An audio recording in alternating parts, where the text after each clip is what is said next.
Look for this switch on the side of your seat. Simply slide it forward or backward, and the seat will move in that direction.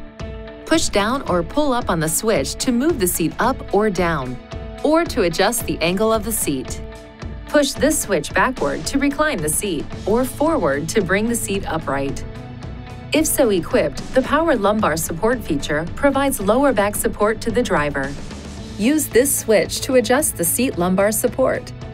To fold the rear seats, first remove the outer seatbelt from the seatbelt guide and secure it on the seatbelt hook. Then pull up on this lever and fold the seat back flat. It may be necessary to remove the rear seat headrests or head restraints before folding the rear seats. When returning any seat back to the upright position, be certain it is completely secured in the latched position. If you have removed or adjusted the headrests or head restraints, reinstall and properly adjust them before an occupant uses these seating positions. Please see your owner's manual for important safety information, system limitations, and additional operating and feature information.